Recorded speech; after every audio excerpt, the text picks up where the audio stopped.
Channel ವೀಕ್ಷಕರಿಗೆ ನಮಸ್ಕಾರ. ಕರುನಾಡ ಕದನ 2023 ವಿಶೇಷ ಕಾರ್ಯಕ್ರಮಕ್ಕೆ ಸ್ವಾಗತ. ಈ ಒಂದು ವಿಶೇಷ ಕಾರ್ಯಕ್ರಮದಲ್ಲಿ ಇವತ್ತು ನಮ್ಮ ಜೊತೆಗಿದ್ದಾರೆ ವಿಧಾನ ಪರಿಷತ್ ಮಾಜಿ ಸದಸ್ಯರು, ಬಿಜೆಪಿಯ ಪ್ರಮುಖರಾದಂಥ ಮಂಡ್ಯಪಂಡ ಸುನಿಲ್ ಸುಬ್ರಹ್ಮಣ್ಯ ಅವರು. ಸರ್, ಕಾರ್ಯಕ್ರಮಕ್ಕೆ ತಮಗೆ ಆತ್ಮೀಯ ಸ್ವಾಗತ.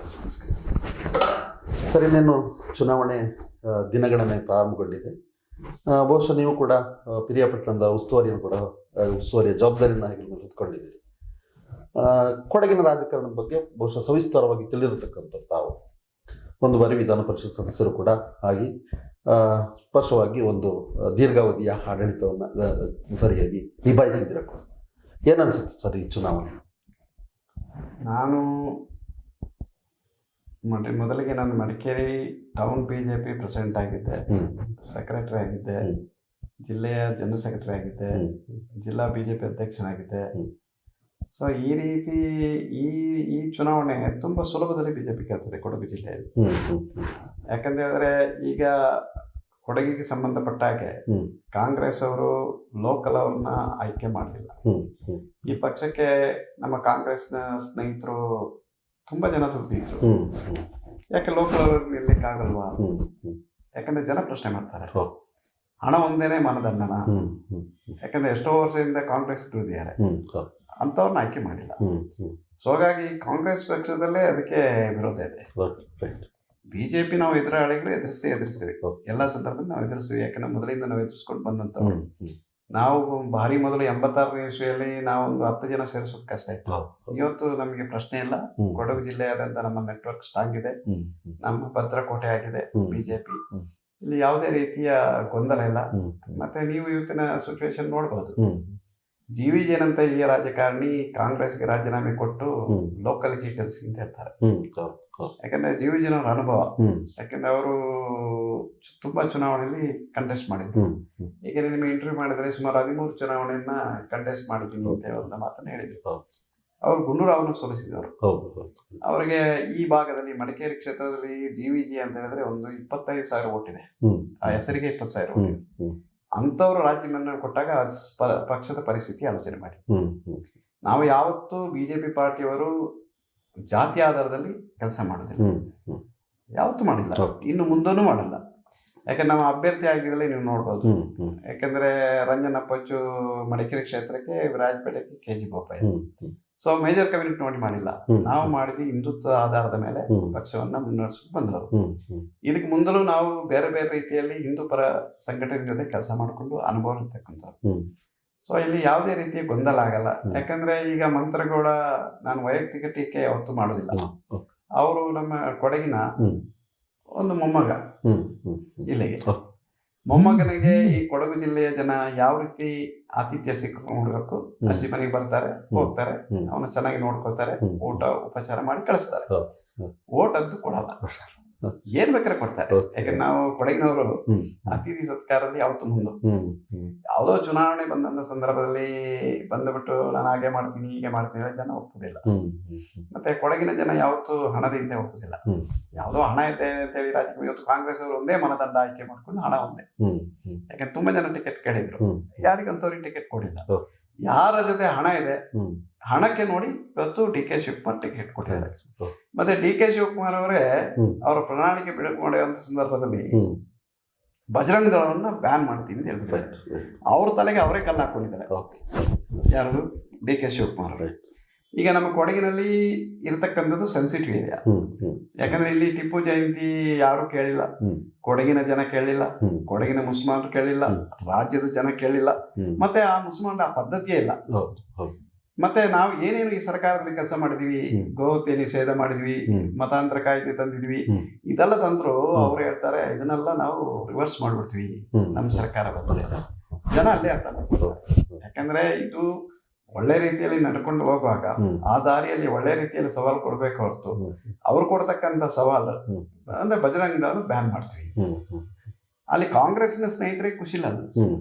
ಯಾಕೆ ಇರ್ತಾರೆ ಈ ರೀತಿ ಮಾಡ್ತಾರೆ, ಈ ಎಡವಟನೆ ಯಾಕೆ ಮಾಡ್ತಾರೆ? ಮೋದಿನ ಇವತ್ತು ವಿಶ್ವ ಖುಷಿ ಪಡ್ತದೆ. ಮೋದಿ ಬೇಕು. ಇವತ್ತು ದೇಶದಲ್ಲಿ ವಿಶ್ವದಲ್ಲಿ ಏನಾದ್ರು ಡಿಸಿಷನ್ ಬೇಕಾದ್ರೆ ಮೋದಿ ಸಲಹೆ ಕೇಳ್ತಾರೆ. ಈಗ ನೀವೇ ನೋಡಿರ್ಬೋದು, ಉಕ್ರೇನ್ ಮತ್ತೆ ರಷ್ಯಾ ವಾರ ಇತ್ತು.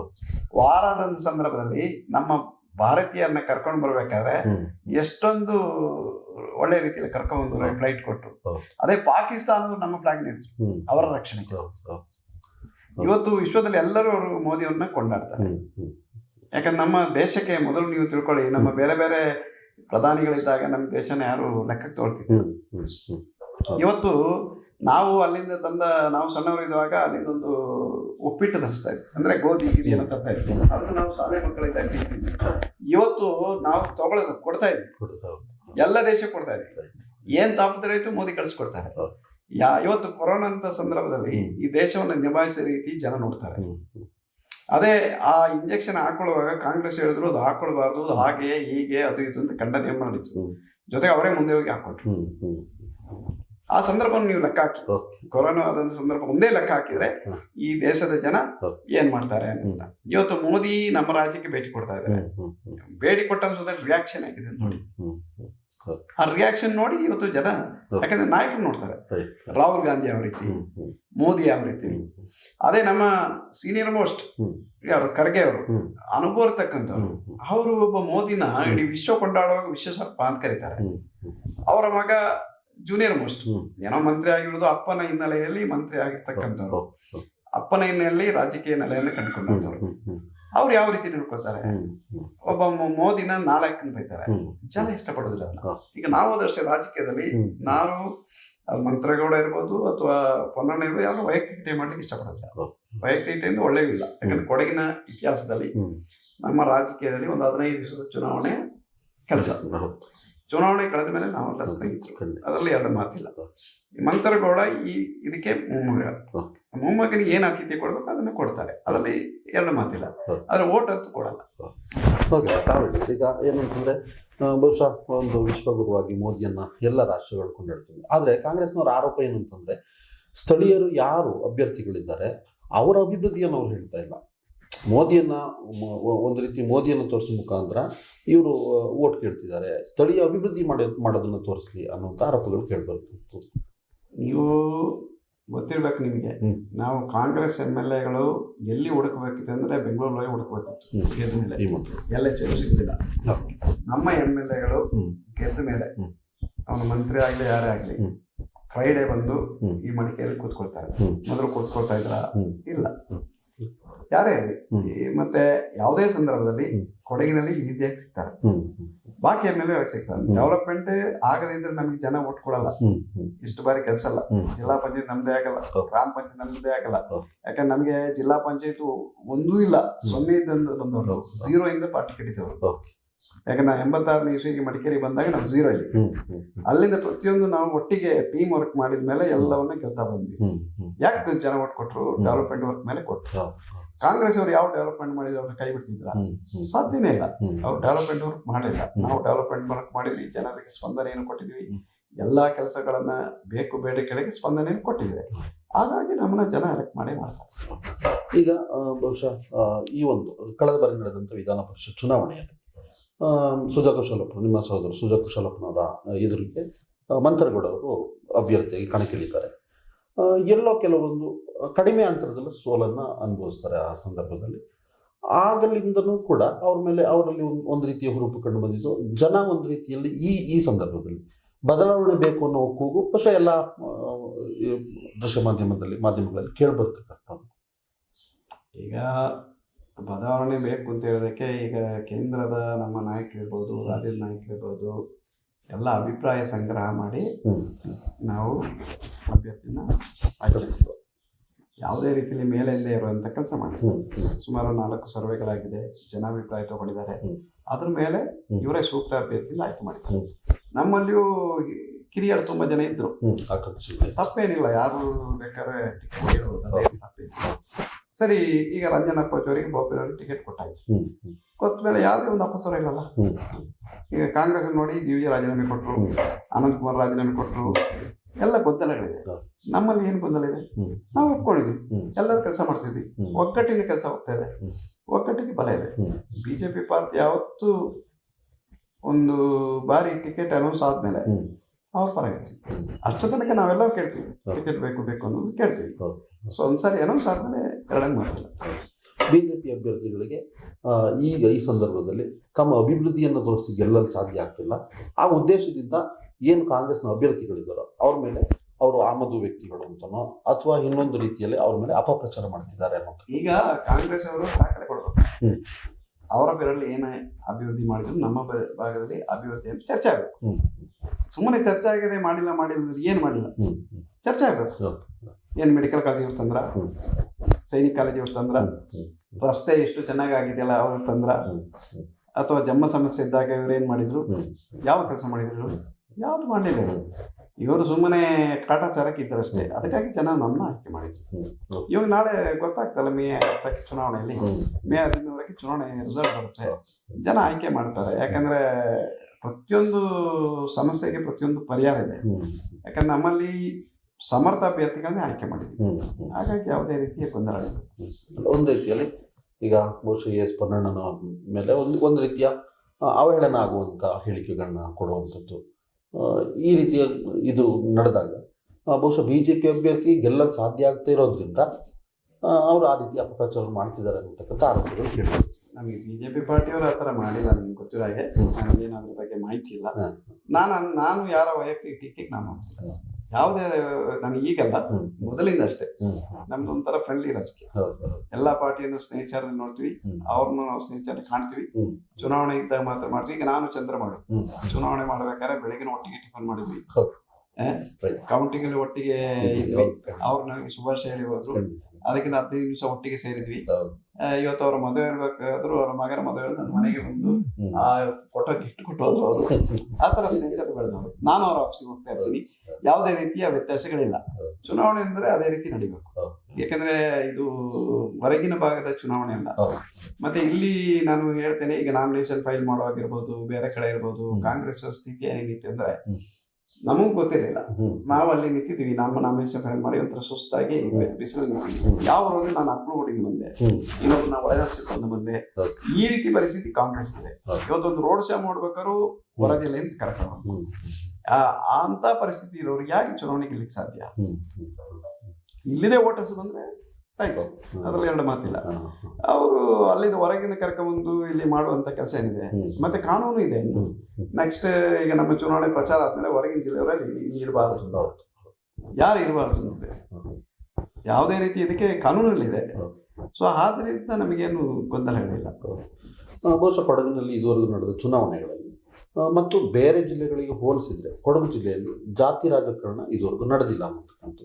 ಆದರೆ ಈ ಸಂದರ್ಭದಲ್ಲಿ ಎಲ್ಲೋ ಕೆಲವು ಸಾಮಾಜಿಕ ಜಾಲತಾಣಗಳಲ್ಲಿ ಪರಸ್ಪರ ಜಾತಿ ರಾಜಕಾರಣವನ್ನು ಎತ್ತಿ ಕಟ್ಟುವಂಥ ಕೆಲಸಗಳು ಆಗ್ತಾ ಇದೆ ಅನ್ನೋದು.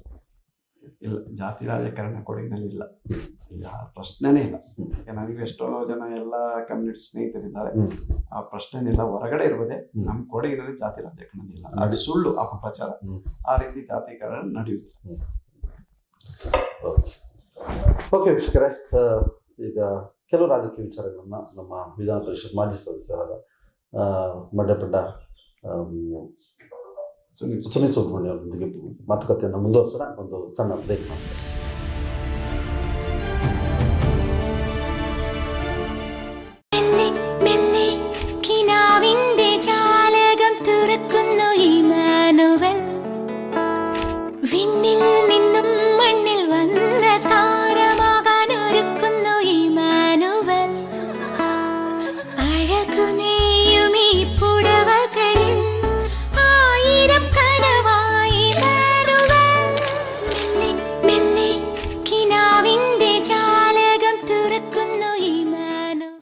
ರೇಷ್ಮೆಯ ಪ್ರೌಢಿಮೆ ಪ್ರಪಂಚಕ್ಕೆ ಪಸರಿಸಿದ ಇಮ್ಯಾನ್ಯುವಲ್ ಸಿಲ್ಕ್ಸ್ ನ ಅತ್ಯಂತ ನೂತನ ಶೋರೂಮ್ ಇದೀಗ ಇರಿಟಿಯಲ್ಲಿ. Emmanuel silks, main road, Iritty.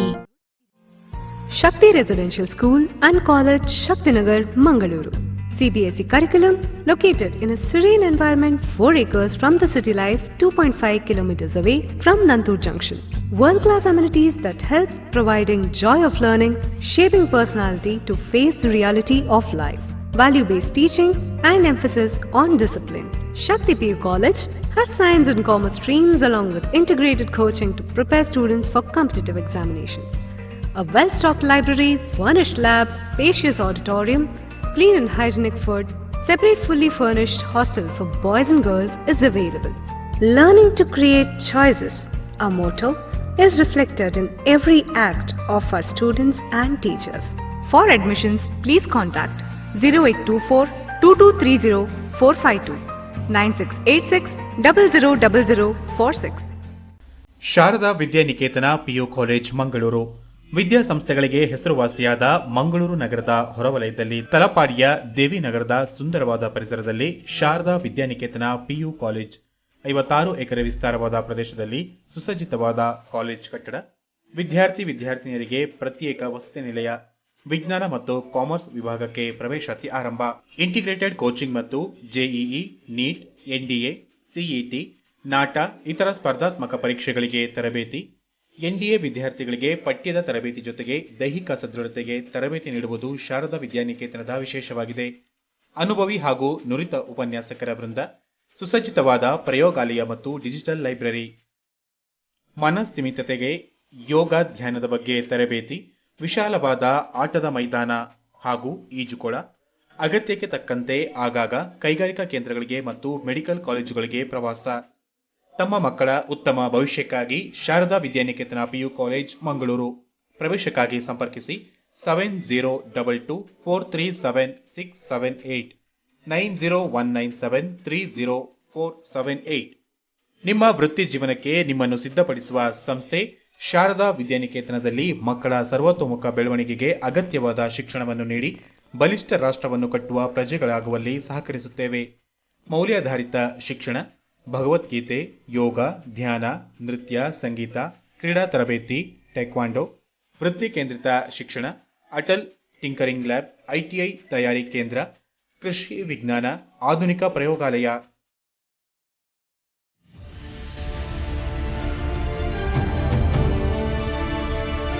ವಿರಾಮದ ನಂತರ ಮತ್ತೆ ಕಾರ್ಯಕ್ರಮಕ್ಕೆ ಸ್ವಾಗತ. ಕರ್ನಾಟಕದ 2023 ವಿಶೇಷ ಕಾರ್ಯಕ್ರಮದಲ್ಲಿ ಇವತ್ತು ನಮ್ಮ ವಿಧಾನ ಪರಿಷತ್ ಮಾಜಿ ಸದಸ್ಯರು ಹಾಗೂ ನಮ್ಮ ಬಿಜೆಪಿಯ ಮುಖಂಡರಾದಂಥ ಮಂಡ್ಯಪಟ್ಟ ಸುನೀಲ್ ಸುಬ್ರಹ್ಮಣ್ಯವರೊಂದಿಗೆ ನಾವು ಚರ್ಚೆಯನ್ನು ಮಾಡ್ತಾ ಇದ್ವಿ.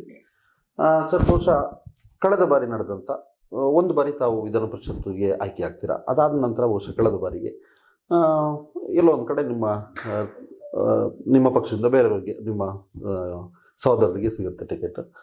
ಮಂತ್ರಗೌಡ ಅನ್ನೋ ಒಬ್ಬ ವ್ಯಕ್ತಿಯನ್ನು ಹೊರಗಡೆಯವರು ಅಥವಾ ಇಲ್ಲಿಯವರು ಒಟ್ಟಾರೆಯಾಗಿ ಮಂತ್ರಗೌಡವ್ರನ್ನ ಅವರ ಆಪೋಸಿಟಾಗಿ ನಿಲ್ಲಿಸ್ತಾರೆ. ಆದರೆ ಬಹುಶಃ ಸ್ಥಳೀಯ ಸಂಸ್ಥೆಗಳಲ್ಲಿದ್ದಂತಹ ಎಲ್ಲ ಜನಪ್ರತಿನಿಧಿಗಳೇನಿದ್ದಾರೆ ಭಾಳಷ್ಟು ಹೆಚ್ಚು ಬಿ ಜೆ ಪಿಲಿ ಇರ್ತಾರೆ.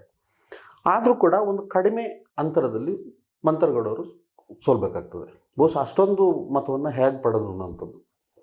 ಈಗ ಅವರು 100 ಮತ ಅಂತರದಿಂದ ಸುದೀಪ್ ಗೆದ್ದಿದ್ದಾರೆ. ಅದು ದೊಡ್ಡ ಅಂತರ. ಓಟ್ ಎಷ್ಟಿರೋದು? 1300 ಗೆದ್ದಿದ್ದಾರೆ, ಪ್ರಶ್ನೆ ಇಲ್ಲ. ಅದ್ರಲ್ಲಿ ಬಹುಶಃ ಬಿಜೆಪಿ ಅವರು ಇದ್ರ ಅಂತ ಹೆಚ್ಚಿನ ಅಂದ್ರೆ ಈಗ ಕೆಲವು ಟೈಮ್ ಏನಾಗ್ತದೆ, ಇಂಡಿಪೆಂಡೆಂಟ್ ಗೆದ್ದಿರ್ತಾರೆ, ಸಿಂಬಲ್ ಇರ್ತಲ್ಲ, ಅವ್ರು ಹೇಳ್ಕೊಡ್ತಾರೆ, ಬಿಜೆಪಿ ಅಂತ ಹೇಳ್ಕೊಡ್ತಾರೆ. ಸಿಂಬಲ್ ಇಂದ ಗೆದ್ದವರಿಗೆ ಜಿಲ್ಲಾ ಪಂಚಾಯತಿ, ತಾಲೂಕ್ ಪಂಚಾಯತಿ ಇಂಥವೆಲ್ಲ ಸಿಂಬಲ್ ಇಂದ ಗೆದ್ದಿರ್ತಾರೆ. ನಗರಸಭೆ ಸಿಂಬಲ್ ಇಂದ ಗೊತ್ತಿದ್ರು. ಈ ಗ್ರಾಮ ಪಂಚಾಯತಿ ಯಾರು ಸಿಂಬಲ್ ಇರಲ್ಲ, ಅವ್ರು ತುಂಬಾ ಗೆದ್ಕೊಡ್ತಾರೆ. ಅವ್ರು ಗೆದ್ದ ಮೇಲೆ ನಾನು ಬಿಜೆಪಿ ಅಂತ ಹೇಳ್ಕೊಡ್ತಾರೆ. ಅವ್ರು ಯಾವ್ದು ಪಾರ್ಟಿ ಇಲ್ಲ, ಹಾಗೆ ಸ್ವಲ್ಪ ಸಣ್ಣ ಪುಟ್ಟ ವ್ಯತ್ಯಾಸಗಳು ಆಗ್ತವೆ. ನೀವು ಇಲ್ಲಿಯ ಒಂದು ಶಾಸಕರಾದಂಥ ಸಂದರ್ಭದಲ್ಲಿ ಭಾಳಷ್ಟು ಏನೋ ನಿಮ್ಮ ಅವಧಿಯಲ್ಲಿ ಯಾವುದೇ ಒಂದು ರೀತಿ ಕಪ್ಪು ಚುಕ್ಕಿ ಇಲ್ಲದೆ ಒಂದು ರೀತಿ ಹಲವಾರು ಕೆಲಸಗಳನ್ನು ಮಾಡಿದ್ದೀರಾ, ಅನುದಾನಗಳನ್ನು, ಕೆಲವು ಕೆಲಸಗಳನ್ನು ಮಾಡಿದ್ದೀರಾ. ಆದರೆ ಈಗ ಮುಂದೆ ನಮ್ಮ ಕ್ಷೇತ್ರದಲ್ಲಿ ಬಹುಶಃ ವಿರೋಧ ಪಕ್ಷದವರು ಹೇಳುವಂಥದ್ದು ಅಭಿವೃದ್ಧಿ ಆಗಿಲ್ಲ, ಅಭಿವೃದ್ಧಿ ಶೂನ್ಯ ಆಗಿದೆ. 2 ಶಾಸಕರಿಂದ ಕಳೆದ 25 ವರ್ಷಗಳಿಂದಲೂ ಒಬ್ಬರೇ ಶಾಸಕರಿದ್ದಾರೆ. ಇಲ್ಲಿ ವಿರಾಜಪೇಟೆ ಕ್ಷೇತ್ರದಲ್ಲೂ ಕೂಡ ಅವರೇ ಶಾಸಕರಿದ್ದಾರೆ. ಅವರ ಅವಧಿಗಳಲ್ಲಿ ಸರಿಯಾದ ಅಭಿವೃದ್ಧಿ ಕಾರ್ಯಗಳಾಗಿಲ್ಲ ಅನ್ನೋಂಥದ್ದು. ನಿಮ್ಮ ದೃಷ್ಟಿಕೋನದಲ್ಲಿ ನಮ್ಮ ಕೊಡಗು ಜಿಲ್ಲೆಗೆ ಆಗಬೇಕಿರತಕ್ಕಂಥ ಅಭಿವೃದ್ಧಿ ಕಾರ್ಯಗಳು ಏನಿರ್ಬೋದು ಸರ್? ಈಗ ನೋಡಿ, ಕೊಡಗು ಜಿಲ್ಲೆಯಲ್ಲಿ ನಾನು ಸಹ ಶಾಸಕನಾಗಿದ್ದೆ. ಹೌದು. ಸಂದರ್ಭದಲ್ಲಿ ನಮಗೇನು ಅನುದಾನ ಬರುತ್ತೆ ನಾನು ವಿನಿಯೋಗ ಮಾಡುವ ಕೆಲಸವನ್ನ ಚೆನ್ನಾಗಿ ಮಾಡಿದ್ದೀವಿ. ಎಕ್ಸ್ಟ್ರಾ ಅನುದಾನ ತರುವ ಕೆಲಸವನ್ನು ನಾವು ಮಾಡಿದ್ವಿ. ಈಶ್ವರಪ್ಪನವರು, ಯಾಕಂದ್ರೆ ನಾವಿದ್ದಾಗ ಸಿದ್ದರಾಮಯ್ಯನವರು ಮುಖ್ಯಮಂತ್ರಿ ಇದ್ರು, ಬದಲಾದ ಪರಿಸ್ಥಿತಿಯಲ್ಲಿ ಮತ್ತೆ ಕುಮಾರಸ್ವಾಮಿ ಅವರದ್ದು. ಕುಮಾರಸ್ವಾಮಿ ಅವರು ಆದ್ಮೇಲೆ ಯಡಿಯೂರಪ್ಪನವರು ಮುಖ್ಯಮಂತ್ರಿ ಆದ್ರು. ಆ ಸಂದರ್ಭದಲ್ಲಿ ನಾವು ಹೆಚ್ಚಿನ ಅನುದಾನವನ್ನ ಇಲ್ಲಿಗೆ ತಂದಿದ್ದೇನೆ ನಾನು. ಮತ್ತೆ ಎಲ್ಲಾ ಗ್ರಾಮ ಪಂಚಾಯತಿಗೆ ಭೇಟಿ ಕೊಡುವ ಕೆಲಸವನ್ನ ಮಾಡಿದ್ದೇವೆ. ಕೊರೋನಾ ಸಂದರ್ಭದಲ್ಲಿ ಅಷ್ಟೇ ಎಲ್ಲಾ ಗ್ರಾಮ ಪಂಚಾಯತಿ ಭೇಟಿ ಕೊಡುವ ಕೆಲಸವನ್ನು ಮಾಡಿದ್ದೀನಿ. ಹಾಸ್ಪಿಟ್ಲಿಗೆ ಹೋಗೋ ಸಂದರ್ಭ ನಾನು ಸಹ PP ಕಿಟ್ ಹಾಕೊಂಡು ಎಲ್ಲ ಕಡೆ ಭೇಟಿ ಕೊಟ್ಟಿದ್ದೇನೆ. ಯಾವುದೇ ಗ್ರಾಮ ಪಂಚಾಯತ್ ಹೋದಾಗ ಜನಗಳು ಸೇರ್ತಾ ಇದ್ರು, ಒಳ್ಳೆ ಸ್ಪಂದನೆಯನ್ನು ಕೊಟ್ಟಿದ್ದಾರೆ, ಜನರು ಸಹಕಾರನ ಕೊಟ್ಟಿದ್ದಾರೆ, ಅಧಿಕಾರಿ ವರ್ಗರು ತುಂಬಾ ಚೆನ್ನಾಗಿ ನನಗೆ ಸಹಕಾರ ಕೊಟ್ಟಿದ್ದಾರೆ.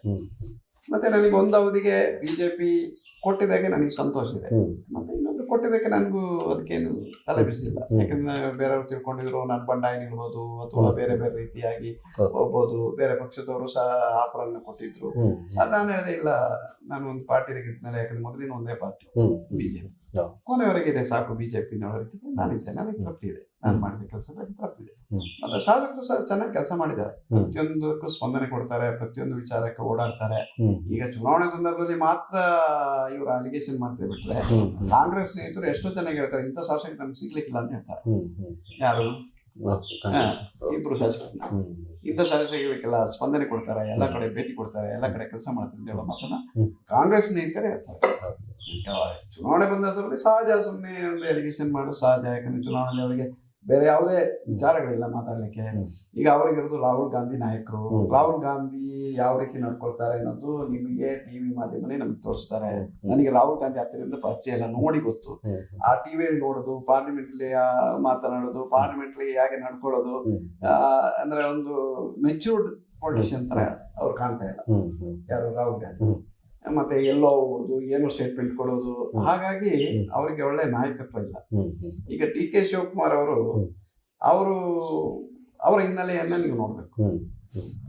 ಅವ್ರ ಬದ್ಧತೆ ಹಿನ್ನೆಲೆ, ಅವರ ನಡವಳಿಕೆಗಳು, ಸೊ ಅದನ್ನ ಜನ ಇಷ್ಟಪಡೋದು. ನಾನು ಮುಂದೆ ಜಾಸ್ತಿ ಹೇಳಿಕೆ ಇಚ್ಛೆ ಪಡೋದಿಲ್ಲ. ಅವ್ರ ನಡವಳಿಕೆಗಳು, ಅವ್ರು ಮಾತಾಡೋ ಸ್ಟೈಲ್, ಅವ್ರು ಹೇಳ್ತಕ್ಕಂಥ ಹೇಳಿಕೆಗಳು, ಇದನ್ನ ಜನ ಇಷ್ಟಪಡೋದು. ಸರ್, ಈಗ ಬಹುಶಃ ಎಲ್ಲ ಪಕ್ಷಗಳಲ್ಲೂ ಒಂದು ರೀತಿ ಟಿಕೆಟ್ ಸಿಕ್ಕಿಲ್ಲ ಅನ್ನುವಂತಾಗ ಅಸಮಾಧಾನ ಆಗುವಂಥದ್ದು ಸಹಜ. ಬಹುಶಃ ಕಾಂಗ್ರೆಸ್ನಲ್ಲೂ ಕೂಡ ನಮ್ಮ ಮಾಜಿ ಸಚಿವರಾದಂಥವರು, ಹಿರಿಯ ರಾಜಕಾರಣಿ ಜಿ.ವಿಜಯವರು ಇತ್ತೀಚೆಗೆ ಒಂದು ರೀತಿಯಲ್ಲಿ ಪಕ್ಷಕ್ಕೆ ರಾಜೀನಾಮೆ ಕೊಟ್ಟು, ಕಾಂಗ್ರೆಸ್ ಪಕ್ಷಕ್ಕೆ ರಾಜೀನಾಮೆ ಕೊಟ್ಟಿರ್ತಾರೆ. ಆದರೆ ಎಲ್ಲೊಂದು ಕಡೆ ಅವರು BJP ಅಭ್ಯರ್ಥಿಗೆ ಮತವನ್ನು ಹಾಕಿ ಅನ್ನುವಂಥದ್ದು ಅವರ ಬೆಂಬಲಿಗರೆ ಹೇಳುವಂಥದ್ದು ಬಹುಶಃ ಎಲ್ಲ ಕಡೆ ಈಗ ಪ್ರಚಾರ ಆಗಿರುವಂಥದ್ದು. ಎಲ್ಲೋ ಒಂದು ಕಡೆ ಜಿ.ವಿಜಯವ್ರನ್ನ ಸೆಳೆಯುವಂತ ಕೆಲಸವನ್ನು BJP ಮಾಡ್ತಿದ್ದಾರಾ, ಪಕ್ಷಕ್ಕೆ ಸೆಳೆಯುವಂತ ಕೆಲಸ ನಡೀತಿದ್ಯಾ? ನಿಮ್ಗೆ ಗೊತ್ತಿರಬೇಕು, ಜಿ.ವಿಜಯನವರು ವಿಧಾನಸೌಧದ ಮೆಟ್ಲು ಹತ್ತಬೇಕಾದ್ರೆ ನಾವೆಲ್ಲ ಒಂದಾಗಿ ಕೆಲಸ ಮಾಡಿದ್ವಿ. ಅಂದ್ರೆ BJP ಎಲ್ಲರೂ ಒಟ್ಟಾಗಿ ಕೆಲಸ ಮಾಡಿ ಅವ್ರನ್ನ ಕೆಲಸ ಕಳಿಸಿದ್ರು. ಅವ್ರಿಗೆ ಅದು ನೆನಪಿದೆ. ಆ ನೆನಪಲ್ಲಿ ಅವ್ರು ಏನಿದೆ, ಕಾಂಗ್ರೆಸ್ ಅವ್ರಿಗೆ ಟಿಕೆಟ್ ಕೊಟ್ಟಿಲ್ಲ ಅಂದ್ರೆ ನೋವಾಗಿದೆ. ಯಾಕಂದ್ರೆ ಒಬ್ಬ ಸೀನಿಯರ್ ಮೋಸ್ಟ್ ಲೀಡರ್ ಮತ್ತೆ ಮಿನಿಸ್ಟರ್ ಆಗಿತ್ತು, ಕೆಲಸ ಮಾಡ್ತಿದ್ರು. ಅವ್ರಿಗೆ ಗೊತ್ತಾಗ್ತದೆ. ಯಾಕಂದ್ರೆ ಈ ಜಿಲ್ಲೆ ಏನಾದ್ರೂ ಅಭಿವೃದ್ಧಿ ಆಗ್ಬೇಕಾದ್ರೆ ಲೋಕಲ್ ಅವರಿಗೆ ಕೊಡಿ ಅಂತ ಹೇಳಿದ್ರು. ಲೋಕಲ್ ಅವರಿಗೆ ಒಟ್ಟು ಕೊಟ್ಟಿದ್ರು, ಯಾರು ಇಲ್ಲಿ ಇರ್ತಾರೆ ಅವ್ರಿಗೆ ಕೊಡಿ. ಈಗ ಸಪೋಸ್ ಮಂತ್ರಿಗೌಡ ಏನೇ ಆದ್ರೂ ಅವ್ರು ಅರ್ಕಲು ಕೊಡೋರು. ಅವ್ರು ಬೆಳೆದಿದ್ದು ಬೆಂಗಳೂರಲ್ಲಿ, ಅವ್ರಿಗೆ ಇಲ್ಲಿಯ ವಾತಾವರಣ ಗೊತ್ತಿಲ್ಲ. ಮತ್ತೆ ಅವರ ಫ್ಲಾಟ್ ಅಪ್ ಅಂದ್ರೆ ಒಂಥರ ರಿಚ್ ಕ್ಲಾಸ್, ಆ ತರ ಬೆಳೆದು ಬಂದವರು. ಅವ್ರ ಅಪ್ಪ ಮಂತ್ರಿ ಆಗಿತ್ತು. ಅವ್ರ ಅಪ್ಪ ಮಂಜೂರೇ ಅವ್ರಿಗೆ ಸಿಕ್ಕಲ್ಲ, ಯಾರು ಅರ್ಕಲು ಕೊಡೋ ಜನಕ್ಕೆ ಅವರೇ ಸಿಗಲ್ಲ. ಈಗ ಮೊನ್ನೆ ವಾಟ್ಸ್ಆಪ್ ಅಲ್ಲಿ ನೋಡಿದೆ, ಅವ್ರು ಜಿಲ್ಲಾ ಪಂಚಾಯತಿ ಮೆಂಬರ್ ಇದ್ದಾಗ ನಾವೇನದು ಫೇಕ್ ಅಲ್ಲ, ಅಲ್ಲಿ ಜನ ಹಾಕಿ ಬಿಟ್ಟಿದ್ದಾರೆ, ನಾವು ಮಾಡಿಸಿದ್ವಲ್ಲ, ನನಗೆ ಯಾರೋ ಕಳ್ಸಿಕೊಟ್ರು. ಅಲ್ಲಿ ಜಿಲ್ಲಾ ಪಂಚಾಯತಿಯಲ್ಲಿ ಏನಕ್ಕೆ ಜನರಿಗೆ ಸ್ಪಂದನೆ ಸಿಕ್ಕಿಲ್ಲ, ಜನರ ಕೈಗೆ ಸಿಕ್ಕಿಲ್ಲ ಅನ್ನುವಂತ ಒಂದು ಭಾವನೆ ಇದೆ. ಮತ್ತೆ ಅವ್ರಿಗೆ ಕೊಡಗಿಲ್ಲ ಹೆಂಗೆ ಕೈಗೆ ಸಿಗ್ತಾರೆ, ಹೇಗೆ ಸಿಗ್ತಾರೆ ಅವರು? ಯಾಕಂದ್ರೆ ಅವ್ರದೆಲ್ಲ ಬೆಂಗಳೂರು ಜೀವಮಾನ. ಅವರಿಗೆ ಈ ಹಳ್ಳಿ ಕಡೆ ನಡೆದು ಮಾಡೋ ಈಗೇನೋ ಎಲೆಕ್ಷನ್ ಗೆಲ್ಲಬೇಕು ಅಂತ ಹೇಳೋ ವಿಚಾರಕ್ಕೆ ಮಾತ್ರ ಬಂದಿದ್ದಾರೆ ಅಷ್ಟೇ. ಅವ್ರು ಯಾವರೆಲ್ಲ ಪಾರ್ಟಿಯಲ್ಲಿ ಇದ್ರು ನೀವೇ ಲೆಕ್ಕ ಹಾಕಿ. MLCಗೆ BJP ಟಿಕೆಟ್ ಬೇಕು ಅಂತ ಕೇಳಿದ್ರು, ಅವ್ರ ಅಪ್ಪ BJP ಇದ್ರು, ಕಾಂಗ್ರೆಸ್ ಅಲ್ಲಿ ಇದ್ರು, ಈಗ ದಳಕ್ಕೆ ಹೋಗಿದ್ದಾರೆ. ಸೊ ತಂದೆ ಅಂತೆ ಮಗ ಇರ್ತದೆ ಅಲ್ವಾ, ತಂದೆ ಅಂತೆ ಮಗ ಇರ್ತದೆ. ಯಾವ್ದು ಸ್ಥಿರ ಇಲ್ಲ ಅವರಿಗೆ, ಯಾವುದೇ ರೀತಿಯಲ್ಲಿ ಒಂದು ಖಡಕ್ ಡಿಸಿಷನ್ ಇಲ್ಲ. ಈಗ ನೋಡಿ, ನನಗೆ ಟಿಕೆಟ್ ಕೊಟ್ಟಿಲ್ಲ, ನಾ ಇದೇ ಪಾರ್ಟಿಲಿ ಇದ್ದೀನಿ, ಖುಷಿಯಾಗಿದ್ದೀನಿ, ಆರಾಮಾಗಿದ್ದೀನಿ, ಖುಷಿಯಾಗಿದ್ದೀನಿ. ಅವರಲ್ಲಿ ಅದಿದ್ಯಾ? ಎಲ್ಲಾ ಪಾರ್ಟಿ ಕೊಡ್ತಾರೆ ಟಿಕೆಟ್ಗೋಸ್ಕರ. ಸಪೋಸ್ ಇವತ್ತು ಕಾಂಗ್ರೆಸ್ ಕೊಡಿದ್ರೆ ಅವರು ಇನ್ನೊಂದು ಪಾರ್ಟಿ ಕೊಡ್ತಾ ಇದ್ರು, ಅದು ಯಾವ ಪಾರ್ಟಿಯಿಂದ ಅವ್ರಿಗೆ ಗೊತ್ತು. JDS ಅಲ್ಲಿ ಕೇಳಿದ್ರೆ JDS ಹಿಂದೆ ಬಿದ್ದಿದ್ರು, ಇನ್ ಯಾವ ಪಾರ್ಟಿಗೆ ಹೋಗ್ತಿದ್ರು ಗೊತ್ತಿಲ್ಲ. ಸೊ ನಾವು ಆ ತರ ಅಲ್ಲ. BJP ಅವರು ಒಂದ್ಸಾರಿ ಟಿಕೆಟ್ ಇಲ್ಲ ಅದೇ ಪಾರ್ಟಿ ಇರ್ತಾರೆ, ಈಶ್ವರಪ್ಪನವರು ಅದೇ ಪಾರ್ಟಿಲಿ ಇದ್ದಾರೆ, ರಾಮದಾಸ್ ಅದೇ ಪಾರ್ಟಿಲಿ ಇದ್ದಾರೆ, ಸುನೀಲ್ ಸುಬ್ರಹ್ಮಣ್ಯ ಅದೇ ರೀತಿ ಇದೆ. ಬಹುಶಃ ರಾಜ್ಯದಲ್ಲಿ ಅಥವಾ ರಾಷ್ಟ್ರದಲ್ಲಿ ಎಲ್ಲೊಂದು ಕಡೆ BJP ಅವರು ಆರೋಪವನ್ನು ಮಾಡ್ತಾರೆ, ಕಾಂಗ್ರೆಸ್ನವ್ರದ್ದು ಅಥವಾ JDSನವ್ರದ್ದು ಕುಟುಂಬ ರಾಜಕಾರಣ ಅಂತೇಳಿ. ಹಾಗಿದ್ರೆ ಕೊಡಗಿನಲ್ಲೂ ಕೂಡ ಏನು ಶಾಸಕರ ಅಥವಾ ನಿಮ್ಮ ಒಂದು ಕುಟುಂಬ ಇದು ಕುಟುಂಬ ರಾಜಕಾರಣ ಅಲ್ವಾ ಅನ್ನೋದು ಕಾಂಗ್ರೆಸ್ನವರ ಪ್ರಶ್ನೆ. ನೋಡಿ, ಒಂದೇ ಒಂದು ಪ್ರಶ್ನೆ ಆಗ್ತದೆ. ಕಾಂಗ್ರೆಸ್ ಅವರಲ್ಲಿ ಈಗ ಸಿದ್ದರಾಮಯ್ಯ ಮಗ ಇಲ್ವಾ? DK ಶಿವಕುಮಾರ್ ತಮ್ಮ ಇಲ್ವಾ? ಮತ್ತೆ ಹೋಮ್ ಮಿನಿಸ್ಟರ್ ಆಗಿದ್ದಲ್ಲ MB ಪಾಟೀಲ್ ಅವ್ರ ತಮ್ಮ ಇಲ್ವಾ? ಇಲ್ವಾ? ಇನ್ನೆಷ್ಟು ಖರ್ಗೆದು ಮಗ ಇಲ್ವಾ? ಮತ್ತೆ ಇವರಿಂದ ನಮ್ಮನ್ನ ಪ್ರಶ್ನೆ ಮಾಡಕ್ಕಿರೋದು ಹೇಳಕ್ಕೆ ಪ್ರಶ್ನೆ ಮಾಡಕ್ಕೆ. ಈಗ ನಾವು ಒಂದೇ ಕುಟುಂಬದಲ್ಲಿ ಇಲ್ಲ.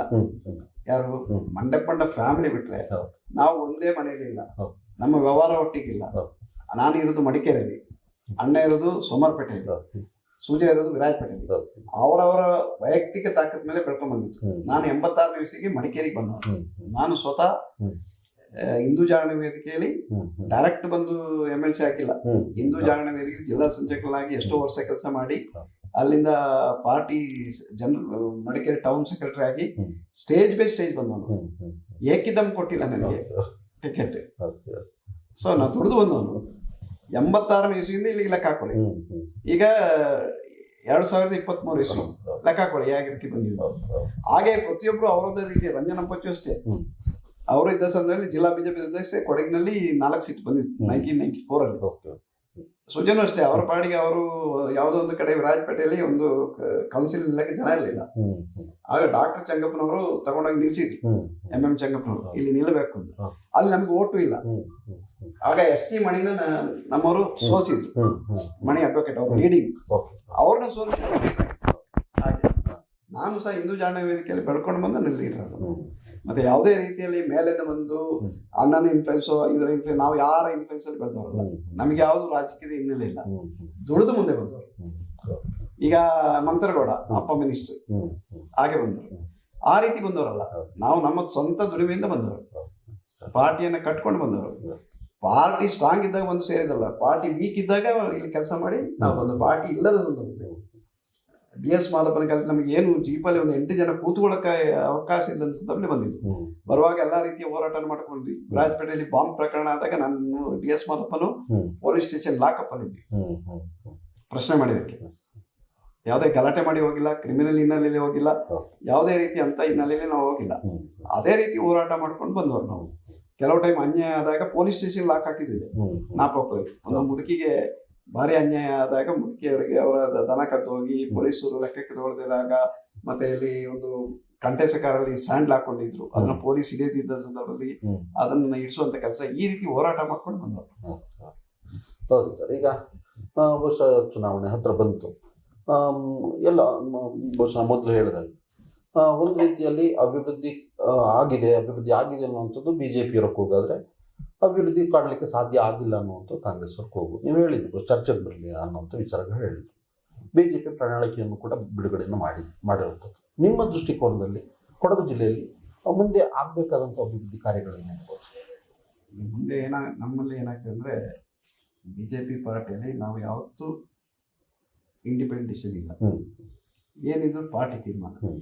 ಪಾರ್ಟಿ ಏನ್ ತೀರ್ಮಾನ ಕೊಡುತ್ತೆ ಆ ರೀತಿ ನಾವು ಕೆಲಸ ಮಾಡ್ಕೊಂಡು ಹೋಗೋದು ನಮ್ಮ ಜಾಯಮಾನ. ಬೇರೆ ಪಾರ್ಟಿಯಲ್ಲಿ ಏಕಪಾತ್ರ ಅಭಿನಯ ಇರ್ತದೆ. ಯಾರು ಮಂತ್ರಿ ಆಗ್ತದೆ ಅವನು ಹೇಳಿದಾಗ, ಯಾರು ಮಿನಿಸ್ಟರ್ ಆಗ್ತದೆ, ಯಾರು MLA ಆಗ್ತದೆ ಅವನು ಹೇಳಿದಾಗ. ನಮ್ಮಲ್ಲಿ ಆಗಿಲ್ಲ. ತಾಲೂಕು ಅಧ್ಯಕ್ಷದಿಂದ ಹಿಡಿದು ಸ್ಥಾನೀಯ ಸಮಿತಿ ಅಧ್ಯಕ್ಷದಿಂದ ಹಿಡಿದು ಜಿಲ್ಲಾ ಅಧ್ಯಕ್ಷದಿಂದ ಹಿಡಿದು ನಾವು ಏನ್ ತಯಾರು ಮಾಡ್ತೀವಿ ಅದ್ರ ಮೇಲೆ ಹೋಗ್ತದೆ. ಓಕೆ, ನೀನು ಚುನಾವಣೆ ಹತ್ರ ಬಂತು ಸರ್. ಇಂಥ ಒಂದು ಸಂದರ್ಭದಲ್ಲಿ ಬಹುಶಃ ನೀವೊಬ್ಬರು ಒಳ್ಳೆ ಸಂಘಟನಾ ವ್ಯಕ್ತಿ. ಈ ಒಂದು ಸಂದರ್ಭದಲ್ಲಿ ಏನು ಹೇಳಲಿಕ್ಕೆ ಇಷ್ಟಪಡ್ತೀರಿ ಮತದಾರರಿಗೆ? ಮತದಾರರು ಈಗಾಗಲೇ ಒಂದು ಡಿಸೈಡ್ ಅನ್ನು ಮಾಡಿಬಿಟ್ಟಿದ್ದಾರೆ. ಕೊಡಗಿಗೆ ಯಾವ ಪಕ್ಷ ಇದ್ದ, ಕೊಡಗಿಗೆ ಯಾವುದರಿಂದ ಒಳ್ಳೆಯದಾಗುತ್ತೆ, ಕೊಡಗನ್ನ ಯಾವ ರೀತಿಯಲ್ಲಿ ರಕ್ಷಣೆ ಮಾಡ್ಬೋದು, ಇದು BJPಯಿಂದ ಮಾತ್ರ ಸಾಧ್ಯ. ಹಾಗಾಗಿ BJPನ ಪ್ರಚಂಡ ಬಹುಮತದಿಂದ ಚುನಾವಣೆಗೆ ಆಯ್ಕೆ ಮಾಡ್ತಾರೆ. ಓಕೆ ವೀಕ್ಷಕರೇ, ಇದುವರೆಗೆ ನಮ್ಮ ಕೊಡಗು ಜಿಲ್ಲೆಯ ವಿಧಾನ ಪರಿಷತ್ ಮಾಜಿ ಸದಸ್ಯರಾದಂಥ ಶ್ರೀಯುತ ಮಂಡ್ಯಪಡ್ಡ ಸುನೀಲ್ ಸುಬ್ರಹ್ಮಣ್ಯವರೊಂದಿಗೆ ರಾಜಕೀಯ ವಿಚಾರಗಳನ್ನ ಚರ್ಚೆ ಮಾಡಿದ್ವಿ. ಅವರ ಮುಂದಿನ ರಾಜಕೀಯ ಭವಿಷ್ಯ ಉಜ್ವಲವಾಗಿರಲಿ, ಅವರಿಗೆ ಮತ್ತೊಮ್ಮೆ ಒಳ್ಳೆಯ ಅವಕಾಶಗಳು ಸಿಕ್ಕಲಿ, ಪಕ್ಷದಿಂದ ಒಳ್ಳೆಯ ಅವಕಾಶಗಳು ಸಿಕ್ಕಿ ಅವರು ಇನ್ನಷ್ಟು ಮೇಲ್ದರ್ಜೆಗೆ ಅಂತ ಕೊಡಗು ಚಾನಲ್ ವೀಕ್ಷಕರ ಮುಖಾಂತರ ಅವರಿಗೆ ಶುಭ ಹಾರೈಸ್ತಾ, ಸರ್ ಇದುವರೆಗೂ ನಮ್ಮ ಕಾರ್ಯಕ್ರಮಕ್ಕೆ ಬಂದು ನಮ್ಮೊಂದಿಗೆ ರಾಜಕೀಯ ವಿಚಾರಗಳನ್ನು ಮೆಲುಕು ಹಾಕಿದ್ದಕ್ಕೆ ವೀಕ್ಷಕರ ಪರವಾಗಿ ಕೊಡಗು ಚಾನಲ್ ಪರವಾಗಿ ವೀಕ್ಷಕರೇ, ಮತ್ತೆ ಮುಂದಿನ ಮತ್ತೊಬ್ಬರು ವ್ಯಕ್ತಿಯೊಂದಿಗೆ ಮತ್ತೊಂದು ಸಂಚಿಕೆಯಲ್ಲಿ ಭೇಟಿಯಾಗೋಣ. ಕಾವೇರಿ ನಾಡಿನ ಸಮಗ್ರ ಸುದ್ದಿ ಹಾಗೂ ಮಾಹಿತಿಗಾಗಿ ನೋಡ್ತಾ ಇರಿ ಕೊಡಗು ಚಾನೆಲ್. ವಂದನೆಗಳು.